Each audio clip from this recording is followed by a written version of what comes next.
Welcome back to Dre's Crime Chronicles.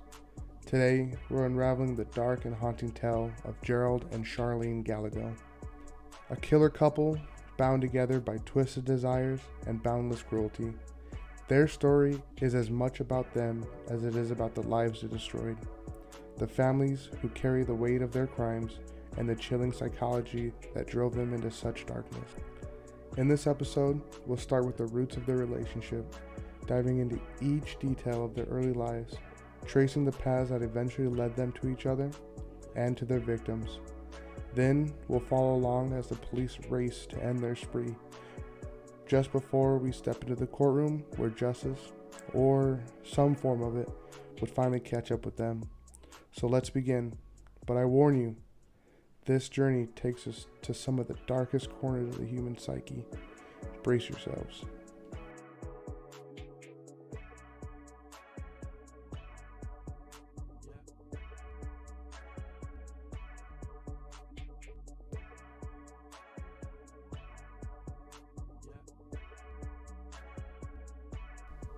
Starting with Gerald Gallego.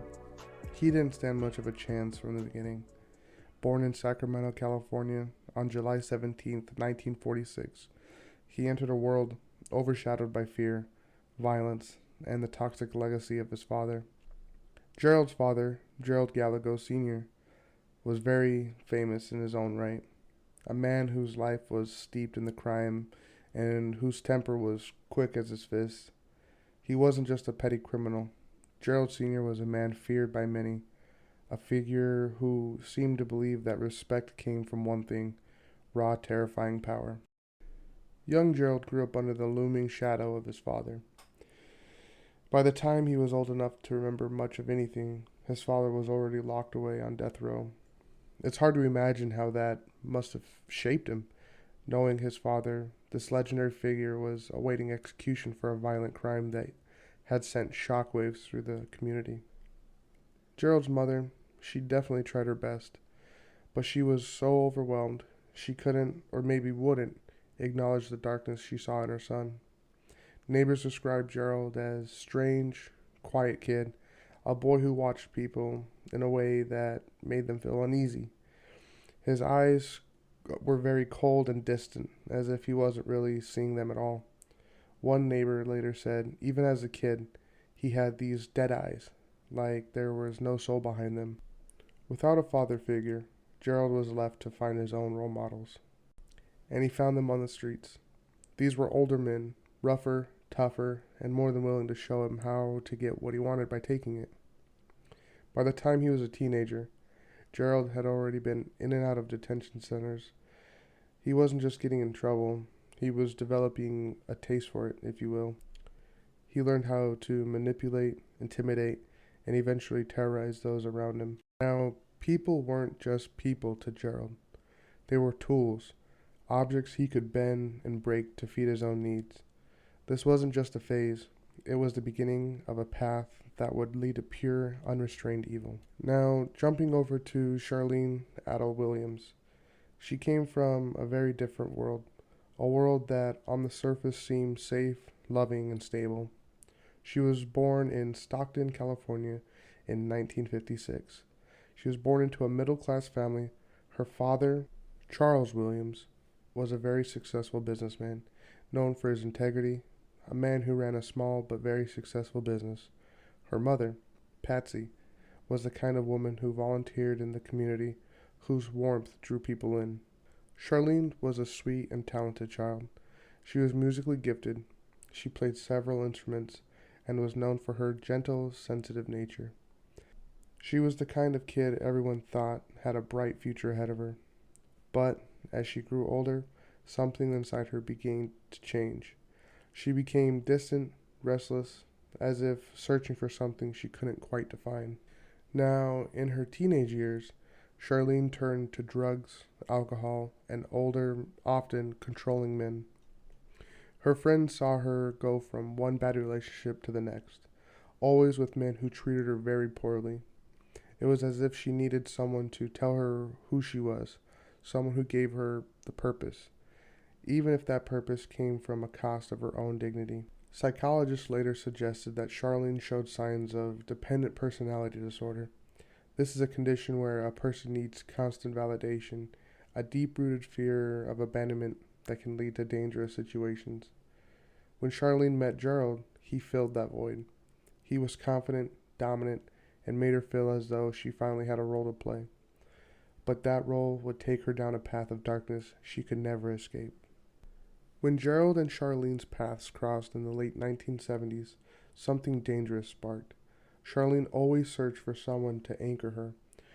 She saw this in Gerald. He was kind of the strength that she needed. Gerald, on the other hand, saw something else. He recognized her desperation and her need for approval, and he knew he could use it.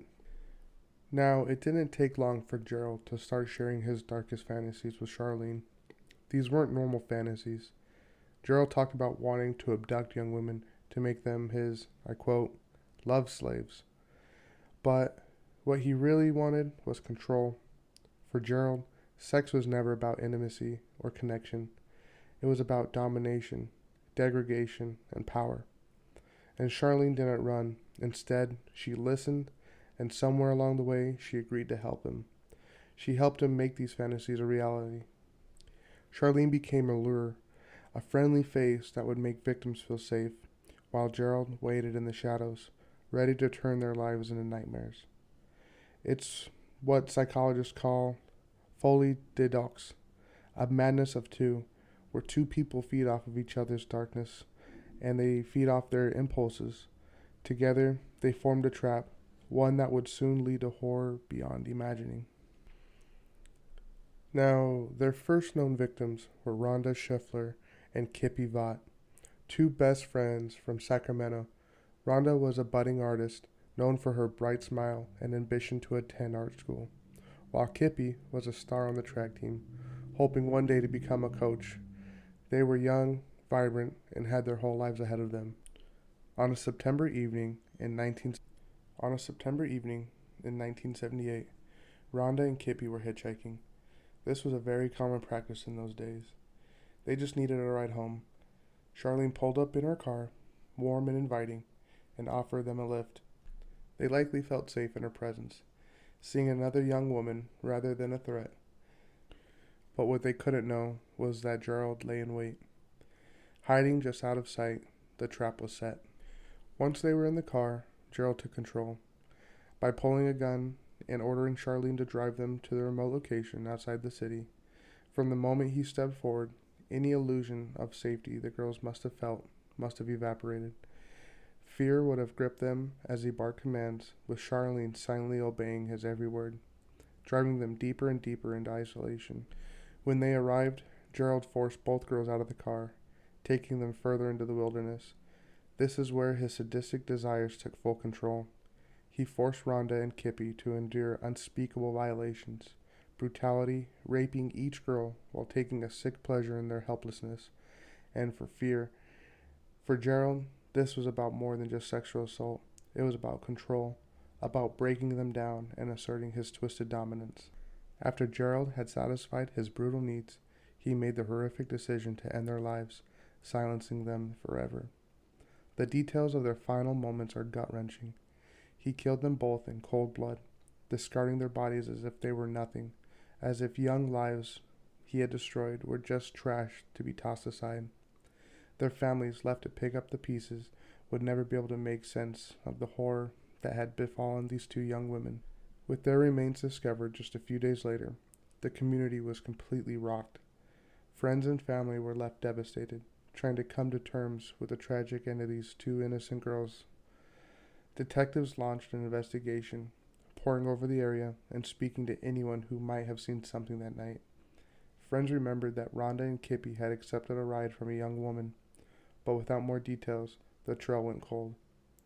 But the brutality of the crime left detectives with a sinking feeling.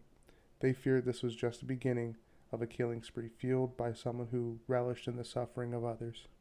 Now, the discovery of Rhonda Scheffler and Kippy Vaught's bodies marked the turning point for law enforcement in Sacramento. When officers arrived on scene, they were confronted with a level of brutality that left even the most seasoned detectives unsettled.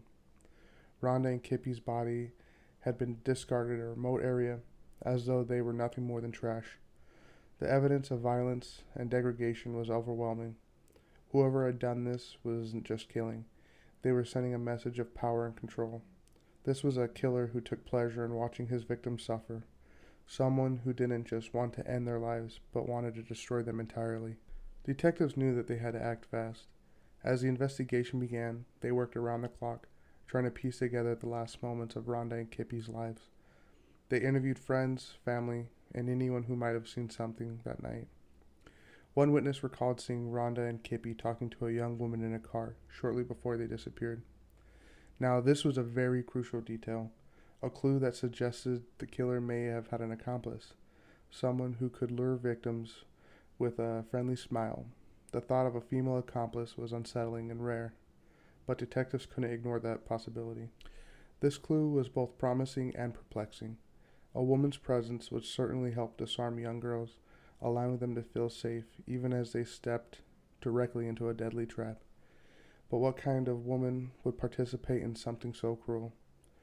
The idea hinted at a psychological complexity that disturbed the detectives, suggesting that the person, or people, they were hunting weren't just killers, they were manipulators who understood how to exploit the trust of their victims. Despite the promising start, the investigation soon hit a series of dead ends. Forensic evidence at the scene was scarce. There were no fingerprints, no DNA, no fibers, nothing that could point to a specific individual. This lack of evidence was a nightmare for the detectives. They were left with little more than witness statements and their own instincts, chasing shadows without any solid leads. Detective Ray Lansing, one of the lead investigators on the case, later described those early days with a sense of frustration that's hard to convey. It was like chasing ghosts, he said. We had this sense of dread, this feeling that whoever did this was out there, just waiting for the next opportunity. But without solid leads, we were grasping at straws, trying to find something that just wasn't there. The psychological weight of this case began to take its toll. As detectives analyzed the crime, they saw the work of a predator who was meticulous and sadistic. This was someone who didn't just kill for convenience or out of rage. This was someone who killed to satisfy a need, a twisted hunger for control and terror. The brutality suggested that the killer was more than likely a sadist, someone who found joy in watching others suffer. To detectives, this was clear. They were dealing with a dangerous predator who wasn't likely to stop anytime soon. Driven by his fear, the detective expanded their search. They looked into recent parolees and offenders in the area, hoping to find someone with a violent history that matched the brutality of this crime. They interviewed dozens of individuals, cross-referenced alibis, and checked records, but every lead they chased only led them further and further from the truth. Each suspect turned out to be a dead end, another reminder that their killer was still out there, just walking free. Despite the mounting frustration, the detectives couldn't shake the feeling that they were missing something crucial. They reviewed the case repeatedly, going over every piece of information, every witness statement, hoping for a breakthrough. Some officers began to discuss a possibility of a killer couple, theorized of the presence women suggested a twisted partnership, where one lured the victim and the other delivered the horror. But with nothing to substantiate this theory, it remained only a speculation. For the detectives working this case, each day without a lead was a day closer to the possibility of another murder. They felt the pressure building, the silent clock ticking away as they worked timelessly and tirelessly to prevent another tragedy. Yet, without new information, all they could do was brace themselves, waiting and hoping for a break that would bring them closer to the truth. One thing that was certain in their minds, whoever had taken Rhonda and Kippy's lives wasn't finished. And with every passing day, the urgency to find the killer grew stronger, knowing that one more innocent life hung in the balance. The detectives' worst fears would soon become a reality. In the spring of 1980, just months after the murder of Rhonda and Kippy, the twisted partnership of Gerald and Charlene Gallego would strike again. This time, their target was two more young women, Stacy Redican and Karen Twiggs, friends who were last seen alive at a bustling Sacramento shopping mall. Stacy was outgoing and vivacious, a young woman with dreams of becoming a writer. She had a natural charisma, an energy that drew people to her.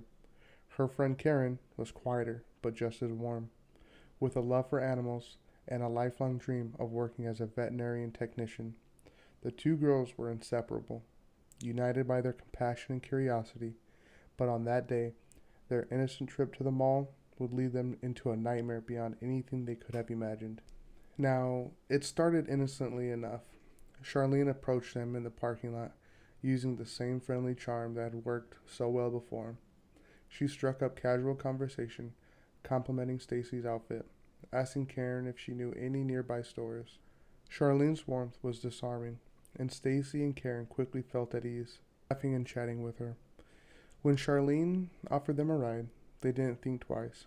After all, they were just going a few blocks down the road, and Charlene seemed safe, almost motherly.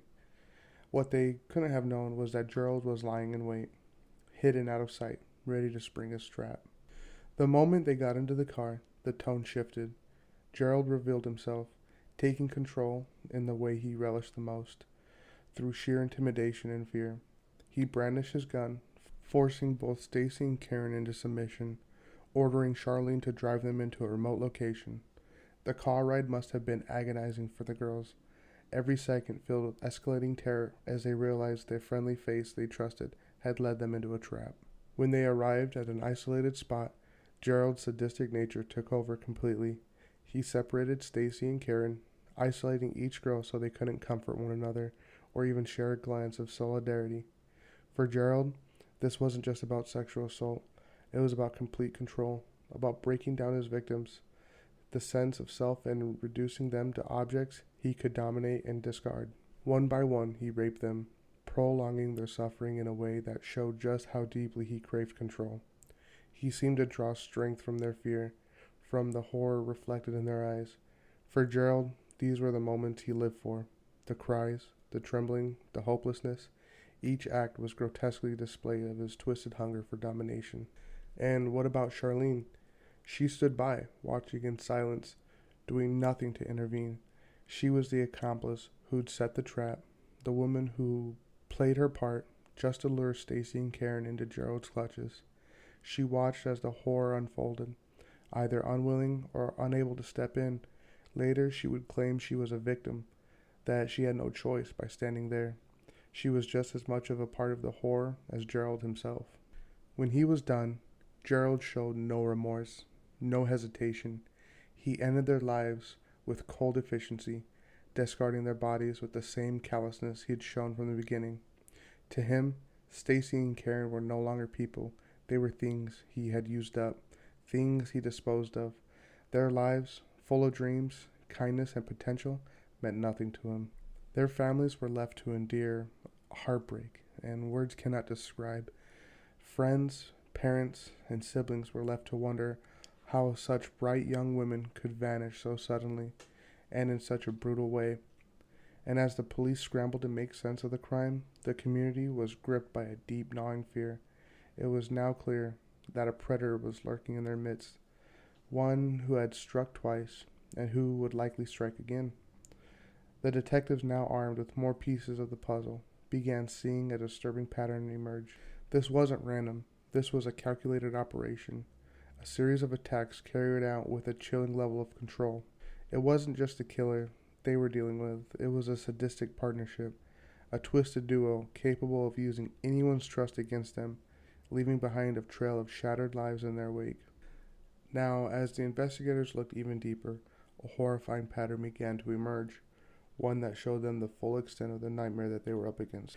After the discovery of Stacy and Karen's bodies, detectives pored over every single detail, comparing notes, timeline, and witness statements to see if these recent murders connected with the deaths of Rhonda Kippy just months before. The similarities were undeniable. Now, both crimes involved a pair of young women who had been approached by a woman in a public space and lured into her car, only to be driven to a remote location where they endured brutal assaults and violent deaths. In both cases, it appeared that the victims had trusted the presence of a friendly woman, which made them feel safe.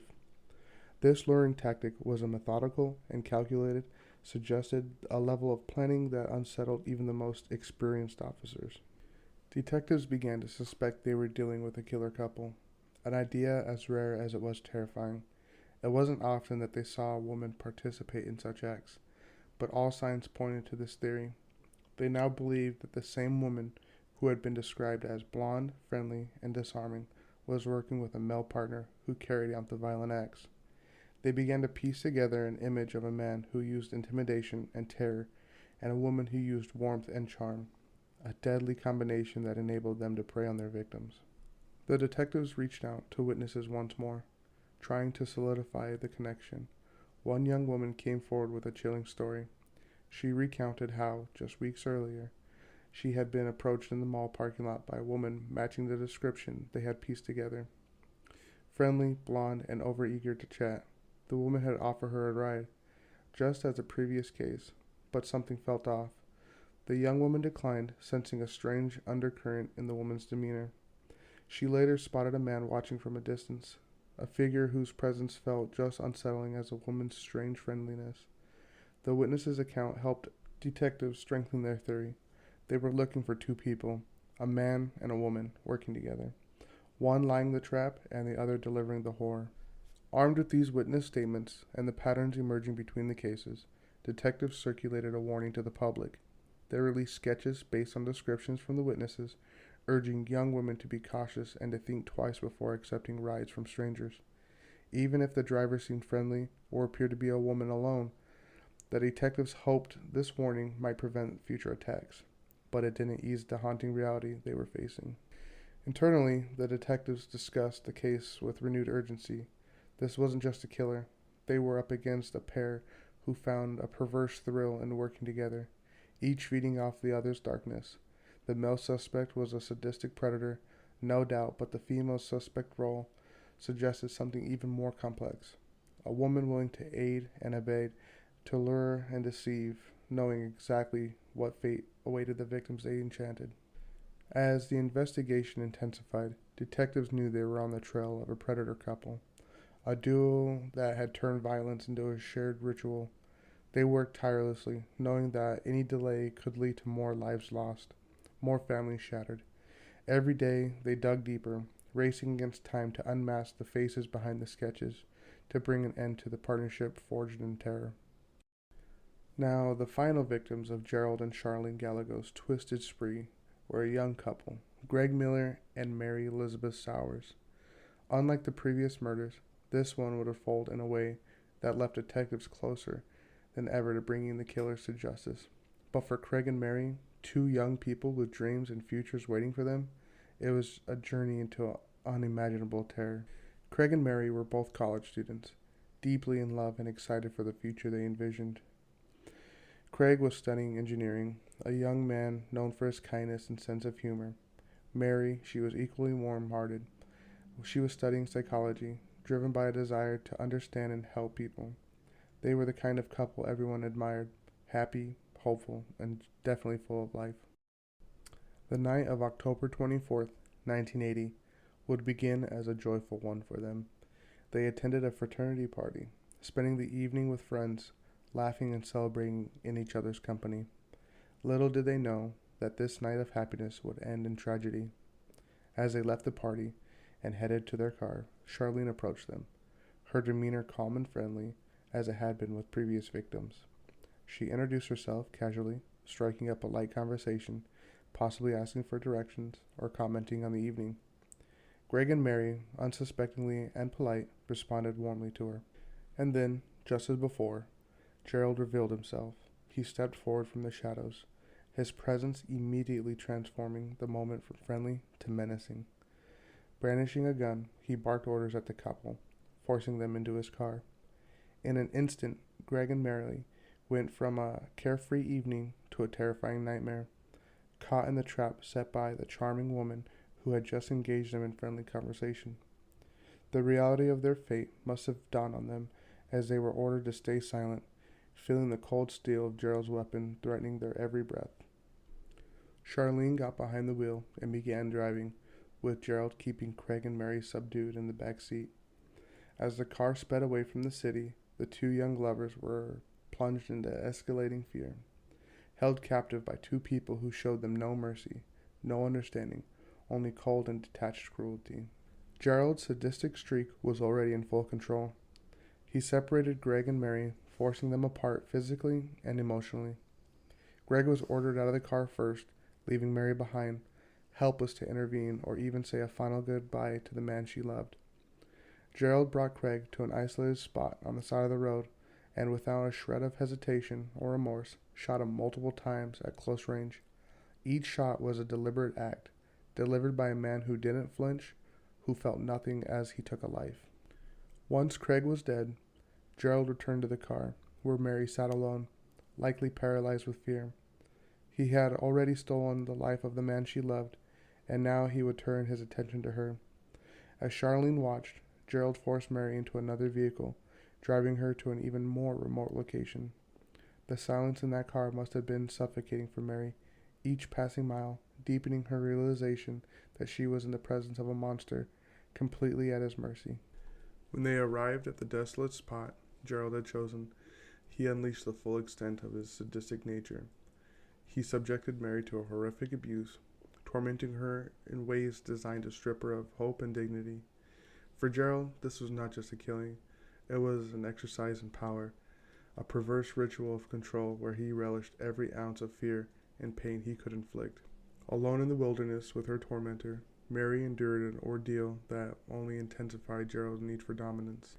Finally, when he had taken everything he could from her, Gerald ended her life with cold, ruthless efficiency.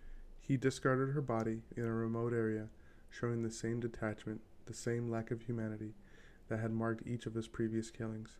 Craig and Mary's lives, once filled with love and potential, had been destroyed in the span of hours, all because they had the misfortune of crossing paths with two people who viewed human life as disposable. For the families of Craig and Mary, this was a loss beyond comprehension. They would learn later, in the aftermath of the horror that had unfolded, and of the suffering their loved ones had to endure.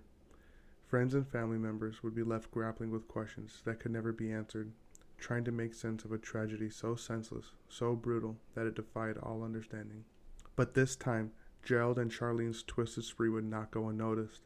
Witnesses at the party had seen Craig and Mary speaking with Charlene, and the details quickly reached the police. As detectives began piecing together the events of that night, they felt a surge of urgency and the determination. The latest crime, as brutal and horrific as it was, would be the final link in the chain. With Craig and Mary's deaths, the police were closer than ever to stopping the monsters who had left such devastation in their wake. The key to the case was the witnesses from the fraternity party, and how they recalled seeing Craig and Mary speaking with the friendly blonde woman before they left. The police were quickly able to match the description with previous witness reports. They now had something substantial, multiple witnesses linking a blonde woman to a missing couple, and a pattern that connected this woman to previous disappearance murders. Following leads, detectives tracked Gerald and Charlene to a motel in Omaha, Nebraska. By now, the authorities were well aware that they were dealing with a killer couple, a man and woman who seemed to operate in tandem. When they located the couple's vehicle, detectives confirmed it matched the description given by several witnesses. As police closed in on the motel, there was a tense silence, with officers settling themselves for what could be a dangerous confrontation. Would Gerald resist? Would they try and fight back? Or would he go quietly? They couldn't be certain of his next move, but they weren't taking any chances. A team of officers approached cautiously, positioning themselves around the door, ready for whatever might come next. When they knocked, Gerald opened the door, and for a brief, tense moment, there was silence. But he made no attempt to resist. Instead, he looked back at them with cold indifference, almost as if he knew this day would come. Charlene, standing behind him, seemed far more shaken, her demeanor markedly different from the charm she'd used to lure her victims. The room they were found in told its own story. The beds were unmade, the bags were half packed, as if they thought they'd be in a rush, ready to leave at a moment's notice. It was as if they were always on the run, always one step ahead of the law, until now. The motel room was cold, quiet, almost sterile, yet filled with unspoken horror. And as officers escorted Gerald and Charlene out, there was a grim sense of satisfaction amongst the team. They had their suspects, but the hardest part was yet to come. Once in custody, Gerald and Charlene were separated immediately. The investigators knew that the best way to break the twisted pair was to keep them apart, definitely to prevent them from collaborating on a story. Each suspect was led into a separate interrogation room. The questioning began in a methodical, relentless sequence designed to wear them down and reveal the truth. Charlene was questioned first. Detectives approached her with a softer, coaxing technique, hoping to exploit her dependency on Gerald and perhaps her fear of him. They hinted that they understood her position, suggesting that Gerald might have coerced her into participating. Phrases like, "We know he's the one who made you do the things," and "you were scared of him, weren't you?" were used to establish a sense of rapport, to draw her out without confrontation. At first, Charlene was defensive, denying any involvement, insisting she didn't know anything about the murders. She crossed her arms, avoided eye contact, and even asked for a lawyer. But as hours passed, her defense began to crumble. So, the detectives pressed on, painting Gerald as a true mastermind, reminding her of the mounting evidence against them, and hinting that her cooperation might lighten her own sentence. Gradually, Charlene's tone shifted. Her eyes softened, and the defensive edge of her voice began to waver. It was as if she could sense an opening, a chance to separate herself from Gerald. The detectives continued to press, saying, "We know you didn't want to be there, and you were just as much of a victim." The strategy worked. Charlene started talking, her voice subdued and detached, as if recounting a story that happened to someone else. She described her role as a lure, explaining how she would approach the victims, engage them in friendly conversation, and gain their trust, all while Gerald waited to seize control. She recounted in chilling detail the way she led each victim to their doom, but as she spoke, there was a disturbing lack of remorse. She recited each fact like it was part of a script, devoid of emotion. Charlene's statement painted Gerald as a brutal force, the one who orchestrated the horrific violence, but the detectives couldn't her complicity, her willingness to play her part. Her tone was detached, almost clinical, as she described what had been done to these young people, and yet every word she spoke provided a clear picture of her involvement. While Charlene was spilling her side of the story, detectives turned their attention to Gerald. His demeanor was polar opposite of Charlene's. He sat in his chair with an air of defiance, his gaze cold and unyielding. He didn't flinch or fidget, he just sat there, eyes locked on his interrogators, as if they were the ones being scrutinized. The detectives used a different approach, pressing him with hard-hitting questions and statements meant to provoke him. To elicit any sign of weakness, "Charlene's telling us everything," they said. "She's already confessed. She's placing all the blame on you." They hoped to trigger a reaction, or something that would reveal cracks in his confidence. But Gerald didn't break. He smirked at their questions, responding with curt, dismissive answers.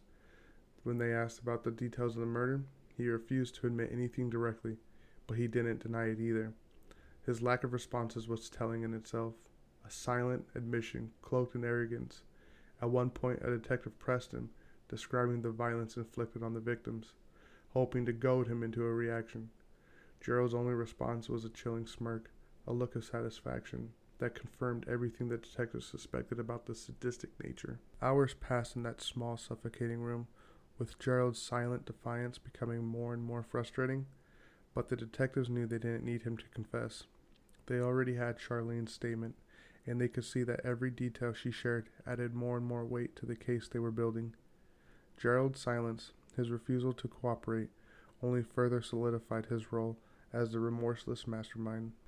As the hours went on, Charlene continued to reveal more details describing each crime, each horrific act, with disturbing precision. She confessed to how she watched Gerald took each victim's life, how she stood by, paralyzed yet complicit, as he carried out his brutal fantasies. She recounted how Gerald would isolate the victims, taking his time to savor their fear. Her tone remained flat, almost numb, as she described their suffering. But what the most unsettling to the detectives was her lack of remorse. Charlene seemed to see herself as a bystander, someone who simply watched, claiming that her fear kept her from intervening.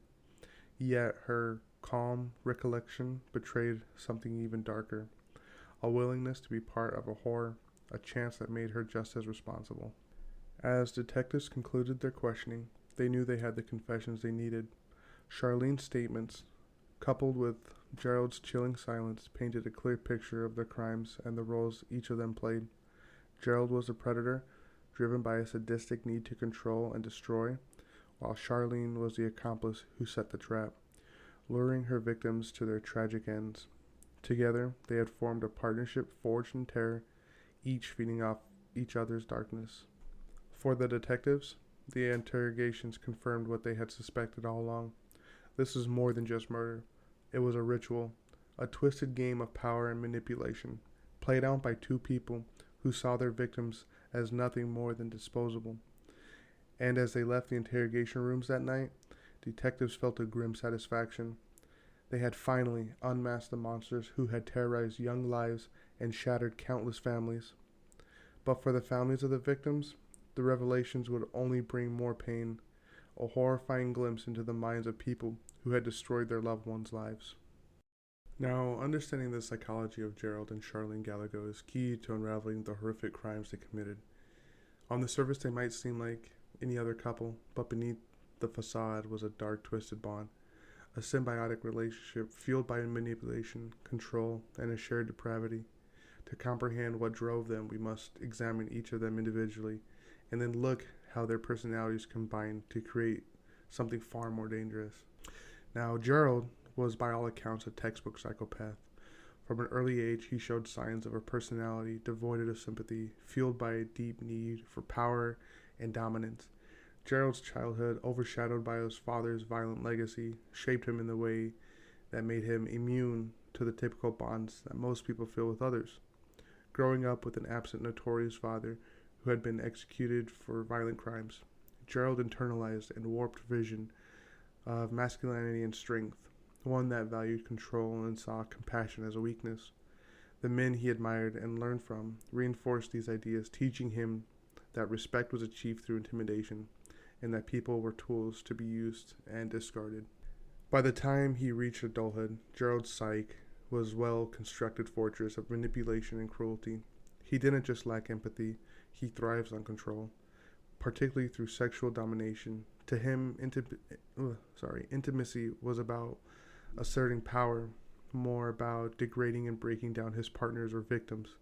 He developed what some psychologists call sexual sadism, a desire not just for physical intimacy, but for control and suffering as part of that intimacy. For Gerald, each assault was a ritual of power, a chance to prove his dominance by stripping away his victim's autonomy. This trait would become a defining factor in each of his crimes, as he orchestrated scenes designed to inflict as much psychological and physical torment as possible. On the other hand, Charlene Gallego was psychologically distinct, but just as disturbed. Raised in a stable, loving household, her background did not hint at the violence she would later participate in. She was a sensitive, dependent child who grew up needing validation and direction, a need that evolved into something more dangerous as she became an adult. Psychologists have identified her personality as consistent with dependent personality disorder. People with this disorder often exhibit an excessive need to be cared for, a fear of abandonment, and willingness to do anything to maintain close relationships, even if it means compromising their own morals and values. Charlene's need for approval and her lack of self-assurance made her vulnerable to someone like Gerald. She had a history of gravitating towards dominant, often controlling men, and when she met Gerald, she saw him in the ultimate authority figure, a man who was strong, assertive, and in her mind, powerful. Charlene's dependency allowed her to look past his cruelty and rationalize his demands as something she had to comply with to keep him close.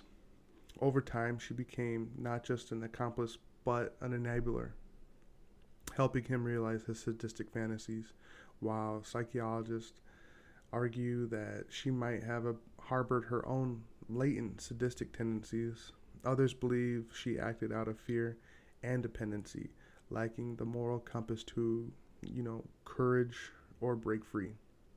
Together, Gerald and Charlene formed a psychological phenomenon known as folie de deux, or madness of two, stated earlier in the episode. This condition describes a shared delusion or mental illness between two people, in which a person's delusional beliefs or violent tendencies are supported and amplified by the other. In the case of Gallego, Gerald's sadistic dominance found the perfect counterpart in Charlene's dependency and lack of self-worth. Charlene became the willing participant, a woman who would do whatever Gerald asked if it meant she could keep his approval. And for Gerald, Charlene provided the ideal accomplice, someone who could lure victims with her charm and friendliness, making them feel safe before Gerald took control. Now, this psychological dynamic played out in every crime they committed. Charlene's role was very critical. She was the bait, the friendly face that disarmed their victims, made them feel more comfortable enough to get in the car without her. Many of their victims might have thought twice before accepting a ride from a stranger, but she was trusted. She was the presence that Gerald needed to set his plan in motion. Gerald, meanwhile, was the orchestrator, the sadist who transformed these encounters into prolonged acts of terror. He used each abduction as a way to act out his fantasies, reducing his victims to objects he could dominate and destroy. For Gerald, these murders were an exercise in power and control. He didn't just want to kill, he wanted to destroy every semblance of humanity in his victims. He wanted to strip them of their dignity and autonomy. Each murder allowed him to enact his twisted form of control, to indulge his sadistic fantasies, while knowing he held the ultimate power over another person's life. This drive for dominance made him methodical and ruthless, traits that defined every act he committed. Charlene, while not one physically enacting the violence, was far from a passive participant. Her psychological dependency on Gerald pushed her into the role that was just necessary for the crimes. She may not have been the one who pulled the trigger or committed the assault, but her presence enabled Gerald's fantasies to become reality. Each time she approached a potential victim with a smile, each time she assumed or assured them it was safe to accept a ride, she was participating in Gerald's rituals. Her role in the partnership was essential, not because of the shared love of violence, but because her dependency on Gerald was so absolute that she abandoned her own morality to keep his approval. This deadly combination of Gerald's sadism and Charlene's dependency transformed them into something much more worse than they could have been alone. Gerald's cruelty was magnified by Charlene's competence. Her willingness to obey him and give him freedom to act without consequences to satisfy his darkest urges. Their psychological profiles, distinct on their own, meshed together, create a partnership capable of unfathomable brutality. And so, with each crime, their twisted dynamic grew stronger. Charlene's dependency deepened as she continued to play her role, solidifying her loyalty to Gerald, despite the horror she witnessed. Meanwhile, Gerald's confidence grew with each successful murder. His sadism, emboldened by the thrill of absolute control, together they were like fuel to a fire, each feeding the other's darkness, pushing boundaries, creating a cycle of violence that would only end with their capture. In examining their psychology, we see how each personality trait played into the horror they inflicted. Gerald's need for control and Charlene's need for approval combined to create a monster with two heads, a duel compatible of luring, terrorizing, and ultimately destroying innocent lives. For detectives and psychologists who later studied this case, the Gallegos embodied a rare but deadly kind of partnership, one in which two individuals fused their flaws into a single terrifying force. And their victims, this partnership meant to seemingly innocent offer of help would become a one-way journey into darkness, orchestrated by a man who thrived on pain and a woman who would do anything to keep him happy. Now back to the trial. The trial brought out the full horror of Gerald and Charlene's actions. Charlene's courtroom testimony was as chilling as her interview, filled with vivid details about each crime. She described how she had approached victims, act as bait, and lure them to Gerald's control. Her voice was disturbingly calm, almost detached as she re-encountered the suffering she had witnessed, and in many ways participated in. Families of the victims sat in the courtroom, clutching each other's hands, tears streaming down their faces as Charlene spoke of their loved ones' last moments. One family member later said she talked about their deaths like she was reciting a grocery list. No remorse, no regret, just facts. It made me sick. The prosecution painted Charlene as a willing accomplice, someone who had every chance to walk away but chose to stay. They argued that her claims of manipulation just didn't add up, pointing to her active role in selecting and luring victims. They described her as the predatory's accomplice, a woman who played a key part in every crime. When it came to Gerald's turn to take the stand, he shocked the courtroom with his cold arrogance. He showed no remorse, denying nothing but admitting little. His demeanor was chilling, treating everyone in the room as though they were beneath him. At one point, he even smirked when the prosecutor asked him about the details of the crimes, a response that left everyone in the courtroom horrified. Now, in their closing arguments, the prosecution focused on the brutality of the crimes and the twisted relationship that enabled them. They argued that Gerald was driven by a need for control and cruelty, but that Charlene's willingness to help made each crime possible. The defense attempt to portray Charlene as a victim of manipulation, arguing that she had no choice but to follow Gerald's lead. But the families of the victims saw through this, viewing her as equally responsible. After days of testimony and hours of deliberation, the jury found Gerald Gallego guilty on multiple counts of murder, kidnapping, and assault. He was sentenced to death, a verdict that brought a bittersweet sense of relief to the families who had waited years for justice. Charlene, as part of her plea deal, received a sentence of 16 years and 8 months, a decision that left many feeling betrayed. The families couldn't comprehend how someone so deeply involved could walk free one day. For the next few years, Gerald remained on death row, showing no remorse and displaying the same cold demeanor until his death from cancer in 2002. Charlene was released in 1997 after serving her sentence, and she's kept a low profile since, living in obscurity for the families. Charlene's freedom remains a painful reminder of the lives taken too soon and the justice they feel was never fully served. And so, the terrifying journey of Gerald and Charlene Gallego comes to an end. We ventured deep into the minds of two people who took trust and innocence and turned it into horror together. They left a trail of shattered lives and unanswered questions, forever scaring the families and communities that once knew peace. Charlene now walks free, living under a new identity, a haunting reminder that despite the terror she helped inflict, she was given a second chance at life.